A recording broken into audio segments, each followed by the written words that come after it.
Hey everybody, how's it going?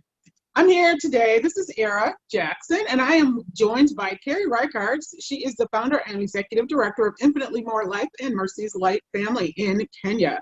And we're going to talk a little bit today about the upcoming conference in September. It's an online conference called Empowered for Victory. We're going to chat a little bit about that and a few other things. Carrie, how are you today? I am awesome. It's a gorgeous day out here, and I'm so excited for this conference. We had an awesome time in February when we did this live, and I just can't wait to share it with the world after so much that has happened, since February, and just recharge and re-energize everybody. So I'm excited. I am too, and February was absolutely amazing, and I'm so glad to be a part of this organization and that event. And we have one coming up in February that is going to be virtual this year thanks to the lovely coronavirus, but it's okay. It's going to be just as powerful as the in-person event was. Let me ask you a couple questions. First of all, let's get your backstory. Tell me something about your family or your life that maybe no one besides me knows. Oh gosh. Well, I have a husband, Chris. I've got two kids, I better get this right now, 25 and 22, son 25, daughter 22.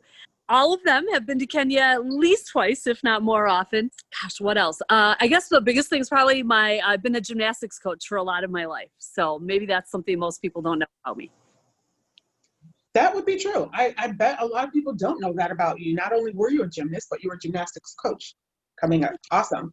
So let's dig deep into your background. What is the biggest struggle that you've had to overcome in your life? Oh, I could list so many there.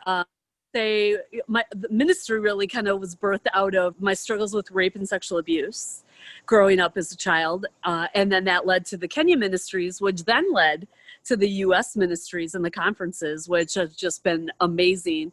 I could list so many other things in there. Divorce, gosh, there are just so many. I could go on and on, but I won't. My biggest one is the rape and sexual abuse. And what that led to was just a constant life of fear. It wasn't sometimes, it was always, and how severe it was, and the anxiety that comes from that, and the struggle of just getting through a day, that level of fear that does bring on people that have been through it, and other similar things as well. Kind of paralyzing, isn't that fear? For sure. Absolutely paralyzing. Mm-hmm. Let me ask you, how did that affect your self-esteem? Oh gosh, I don't even know that I had an identity. I was like, whoever I was with, I would just take on whatever they liked, whatever they wanted to do, it was just a matter of like globbing onto someone else, because I just didn't even have it for myself. I think it was the fear of rejection again. That I was with that. So it was just like, oh, I'll just be just like them. And then, when they were done, then it was just like the next person or whatever that might look like. So yeah, it definitely affected my life, my emotional state, my spiritual state, just everything, even the activities that I either would do or wouldn't do. And even now in life, a lot of times I won't take on something that I know I can't succeed at. Not always. I was just going to say, you're saying that you became a people pleaser, it sounds like, and that you assimilated and did whatever they wanted, and you were just very much subservient, so to speak, and not in a good way. Absolutely. Sound right? Absolutely. And that also would come true in relationships. Like I would just be a part of, just helping. It was always helping others, not in a good relationship, that led to abusive relationships in my dating life. I shared about divorce, so obviously that didn't quite work out, and things like that. So yeah, it definitely affected all areas. My parenting wasn't what I would have liked it to be, and a lot of that is, at the time, I didn't process a lot of what was going on. It took me many years, and really as they were teenagers, and then even into their low 20s, that I was processing those things out of my life. So then, of course, they got some of that as well, unfortunately. So okay. So being transparent here, for those that don't know, you and I have been friends 12, 13 years. And so knowing you the way I do, what was some of the other things that happened? And I'm going to venture to say that because of those self-esteem issues and those fear of rejection issues, you went to the other extreme. And we're both still guilty of this today. You went to the other extreme and you went to school and you got this degree and then that degree. And then you just did as much as you could to look successful and to be accepted. Is that something that was a result of those other factors? Absolutely. Two things come to mind when you bring that up. Number one was the idea of perfectionism, and that from the outside, my life looked perfect. My kids were perfectly dressed, perfect outfits. I went to work. I did what I needed to do. There was food on the table. The outside of the house looked amazing. Like all of these things, like the persona of perfection. I needed, that I felt I needed, and that I wanted other people to see, so they didn't see all the drama and the mess that was underneath that. Number one that comes out for me on that is the perfection. And then the other one, which is still something that me and you both struggle with, is that idea of achievement. Like, to be accepted, loved, I have to be working. I have to work harder. I have to work longer. I did that originally through an undergraduate degree. I had a son while I was in undergrad, went through that rest of that, and then into law school, and had Brooklyn when I was in law school, went through law school on the dean's list, did all of those things, then was practicing lawyer for many years, and then went to Kenya, and then things started to change. And it took a while. It wasn't like that. It did change quickly, considering the length of my life and the time frame that it changed. And into growing that knowledge that it's Christ that I'm enough. It's not about what I do or the degrees I have or how hard I work. It's a matter of prayer and being in the Word, and that's what's truly empowering, and that's what leads us to great ministry, and that's what leads God to bless what we're doing in Kenya in so many ways as well. Absolutely. And again, I'm glad to say that I have been a part of watching this whole journey, and it's just been fabulous. Given your past, what did victory look like in your situations? When that moment struck for you and that light switch came on and said, you know what, wait a minute, all I need to know is what God says about me. What did that look like for you and your life in general? Yeah, I would say a lot of my healing actually came through writing, and initially just literally like purging out my life story in a complete and absolute disastrous mess, never meant for human consumption, even my own, really. It was just a matter of getting it out. And that was my first step in really getting closer to Christ and being fully honest with all my own personal messes that I've made. And then messes that were done to me as well. And so that was a huge first step that way. I also did some emotional healing things, and just started going to church and Bible studies, and that was good. That wasn't probably the first thing that got me there. And then through Bible study and then seeing God working in my life as I did the Bible study, then it was like, okay, let's do another Bible study and another one and another one.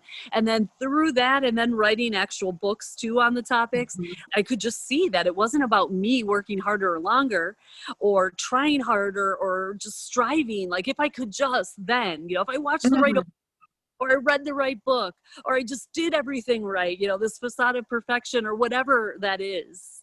Like, none of that was ever going to be enough. And it was through the Bible studies, and then really my interactions with my friends in Kenya that really taught me true dependence on prayer, not just, oh yeah, I'll pray about that. Like, if people said excuse to not do something, I'll pray about that. No, it was, we'll pray and God will work. And he did. I mean, he brought me. He did what he needed to do. He brought the location. He brought the land. He did those things as I prayed. When I stopped doing many different fundraisers, that did one that God called me to after tons of prayer, sitting and praying. And so I would say that it was being in the Word through formal studies to keep me accountable, because I wouldn't do it. And then really devoting to pure prayer, I call it, like just prayer, just because it's prayer time. Whatever he brings up, that's what we'll pray about. Okay. And so you mentioned books, and you've written a few, and you said that writing is what got you started on that journey. So even though this wasn't your first book, was that where you kind of started the first draft of I Just Want My Life Back? Yes, definitely. Was just purging of everything out. Not everything made it into the book, but yet it was that idea of, okay, what were those biggest moments that really defined who I was, at least in my mind? What were the things that were said to me that then I started saying to me? Someone else at one point, you're not enough, or whatever it was that they said. And then I started saying that to myself and lived in that and lived in that and lived in that for 30 some years. And I don't want other people to do that. I want them to live in victory. I don't want these girls in Kenya doing that. I don't want you doing that. I don't want any of our viewers doing that a second longer than this second right now. Right. And that's why I wrote the book. That's why I do the conferences that we do. That's why I do the work that we do in Kenya, because I don't want anyone having to live in that a second longer. And hopefully the moment that we get to connect. You know, that's so funny that you say it that way, because it just brought back a conversation that we had maybe a week ago, which is actually going to launch into what we've got coming up in October about what's your Egypt. That was your Egypt. Mm-hmm. Before you walked out of that and decided to run into the wilderness for a while, mm-hmm. and then you finally reached what we would consider, you know, the promised land. You're mm-hmm. not obviously all the way in there. None of us ever are, mm-hmm. but you're not in Egypt. For sure. For Absolutely. sure. Yeah. And that wilderness is a scary place because you wonder if you'll ever get out. Like, will Right. I ever get out? And it's lonely, you know, and it's meant to be lonely because it's about you and God and him bringing you healing. Mm-hmm. I can't bring you that healing. Era, you cannot bring healing. None of us can do that. We can lead you to the place to find it, but that is an alone time with God. That might be writing. It might be artwork for someone else. It might be, you know, whatever. It's usually something creative that you can really relate Mm-hmm. with. Let God heal you, you know, through that. Mm-hmm. And then, but know that we're there with you on the journey, that you're not alone on that journey. Right. The actual healing happens alone, like the true deep healing happens alone with God, but we're here with you in the Bible studies. We're here with you, you know, with the conferences. We're here with you with all the things that we do, you know, within the page and within the ministry to lead and guide you along Mm-hmm. and be together. And celebrate those victories and breakthroughs. Mm-hmm. Absolutely. Yeah. So what's going to come up in this workshop for you? What are you going to be sharing in September? Yes. So the online Empowered for Victory conference, I have shared about my overcoming of rape and sexual abuse, for sure. And then what that led into, and really what are we doing over in Kenya, and how did God bring that about, and why did he bring it about, and what does it look like? So finding joy, and where do we find joy? Mm-hmm. And where do we find the victory? Wonderful, wonderful. And victory for some person might look different than for the next. Mm-hmm. Just as success is relative, just like financial freedom is relative, it's all fluid based on one person's standards for themselves, not the next person. So therefore, no one is in a position to judge, oh, Carrie, you're not successful yet. You're not victorious yet. Who are you to say that? Right? Right. We're always on a journey. If we weren't on the journey to the next promised land or the next, you know, movement of God, like we wouldn't be, he would take us away. So it's always a journey, and healing is a cycle too. You know, I just went through a time of recycling of a month of struggle, for sure, of going into achievement and trying to do more and be more and all of those things. Mm-hmm. And so it's a one and done. Healing is always a circle. And we do well for a while, and then, you know, we're down back with Jesus again, just getting deeper healing, and then back to enjoying that success, but then always finding deeper healing. And the second we're off that is because we're not here anymore. Mm-hmm. That's an interesting analogy for what we've got coming up in October with our 6-week retraining of the brain seminars. It's a 6-week conference that are, I guess you'd call it seminars. I don't know how you want to put it, but it's a 6-week series of basically reprogramming the brain. And we'll talk more about that on another upcoming podcast video or something. So what's next for you after the conference? Oh, gosh. Well, we've got the October stuff. We are heavy we had groundbreaking today, actually, in Kenya on the next piece of property that God just delivered miraculously. And so that will be a vocational center over in Kenya. And so fundraising for that is definitely a part of it. And just really resting with God right now, after the season that I've been in right now, is resting with God, getting in the Word more, just hearing from him and watching where he takes everything next. Excellent.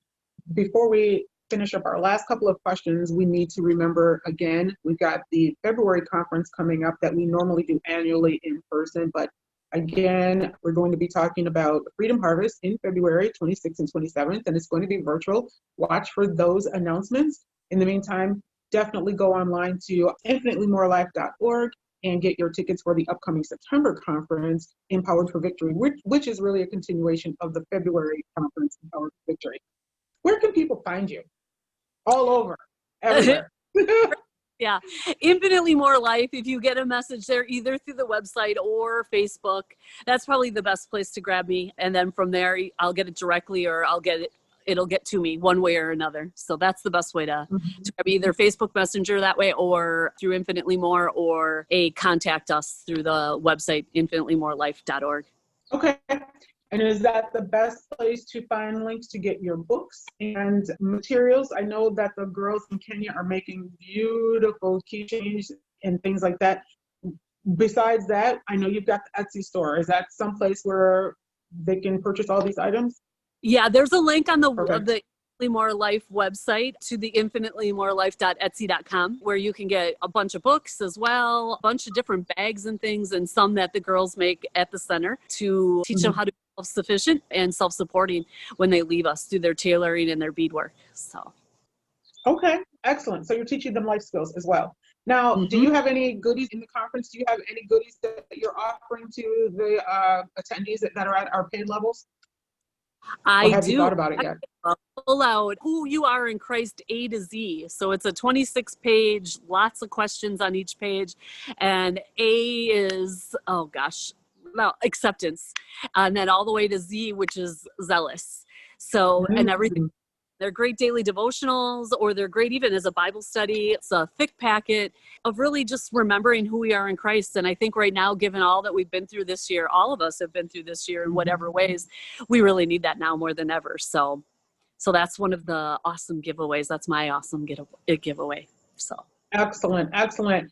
I am looking forward to speaking with all of the other presenters for the conference, and we're going to learn more about them through these same questions. And we're also going to find out what their goodies are going to be for the attendees at the paid level. So if you definitely want some extras, do the paid level when you go and get your ticket at iml.org. All right, Carrie, I appreciate your time today. Is there anything else you want to add before we sign off? Just encourage you all in Christ, and thanks for joining us. And I can't wait to see you at the conference. Excellent. Have a great night.